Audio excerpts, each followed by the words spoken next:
please don't mind the jacket that's too big, the tie that's tacky, and the unironed shirt and the messy hair. Don't mind these things when I talk. Just focus on what I tell you and believe everything I tell you. Okay, now that you've been properly hypnotized, on to my video. So, in the silver world, there are products out, I see, with fractional silver, well, a medallion, if it's this big, it's not really a medallion. They are round, so I guess they're rounds, right? Someone will say, these are Illuminati signals I'm giving you. I've got some secret Illuminati. There's Illuminati symbolism with this, well, my take is that when you take your hands, there's only a very small number of ways that you can make hand signals. And so if you're going to make a hand signal, whatever you make in some other culture probably means something really nasty or might mean something really good.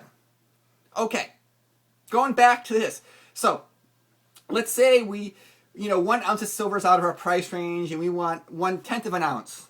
Okay, so for just $3.71 check or $3.82 credit card, you can get in the silver market. And they'll buy it back for $2.48, which means if you buy one of these 1/10 ounce rounds, you're instantly down 35%, an instant 35% loss if you do a round trip you buy it from them and sell it back. So maybe 1/10 is not the way to go. Maybe if you buy in 2,500 lot of them, then you're paying $3.11, so your loss is instantly 23%. Guess that's better. But going back to the golden age of YouTube, well, maybe we're still in the golden age, I don't know. I had done a review on this book about Read 'em and Reap. It's about a professional poker player and an FBI agent who interrogates people for a living, see? And I don't think he waterboards people. I think he uses all kinds of, reading people, intimidation, good cop, bad cop, all these kind of techniques to get people to talk, reading their body language. So they both have careers where they make lots of money based upon trying to read people. And if I'm guessing if they were not good at it, he would not be a top poker player, and he would not have a big title at the FBI interrogating people. I'm just guessing that. So, how does this stuff work with body language? Because I've used the stuff in this book, and I've noticed that it works. The stuff in this book, and why? Okay, so here we go. Here's a high-tech picture of the human brain. See, there we go. The human brain. We got cortexes and limbic system, and so you get the brain stem and the reptilian brain, right? Essentially our brain has different components. You get get your higher level human brain where you have language and culture, and that's where people lie. That's a human. You can lie as humans. Do all the time. You got your emotional brain. It's like your monkey brain. That's like your emotional, warm, fuzzy stuff, I guess. It's not, you're not using the logical part. And then you got your reptile brain. That's your fight or flight. That's your most basic, dinosaur brain, I guess, right?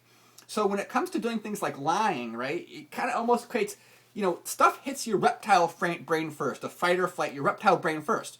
So when people are doing something, when you're doing deceit, when you're saying something the brain knows is wrong, well, the reptile brain reacts first, because the reptile brain says, hey, I know that's wrong, even though your human brain will say one thing, deceiving you, and the reptile brain goes, wait a second, that's not right, so you might have that little quick tell. So most people in life are not aware of these tells, so they give you tells all the time. For example, when you're talking to someone, or someone's talking to you, they do this, it usually means that they're lying, the reptile brain, because what happens is when you lie something with the blood flow, I don't know, something biologically technical, but in most, it's I found it to be really true when people with deceit are lying. But the thing to realize is that with these signals, it might not be directed at you. If you're in a group of people or there's stuff going on, they might see someone behind you that causes them to do this, and it's not directed at you, and you might misread it. So you have to be aware of that. But putting that aside, right? Let me give some examples here of. Here we go. Interlacing of fingers. This is a sign of high confidence display, right? Oh, by the way, too, is real con men. They know these things and they try and cover them. They try and disguise them. But what happens is he tells you how there are actually fake and real smiles. How the how a real smile involves the corner of the eye and false smile. So people will try and you know what I'm saying. Tongue. This is a good indicator that someone just got away with something here. You see. Yeah. And here's one too. For guys, here's some dating advice.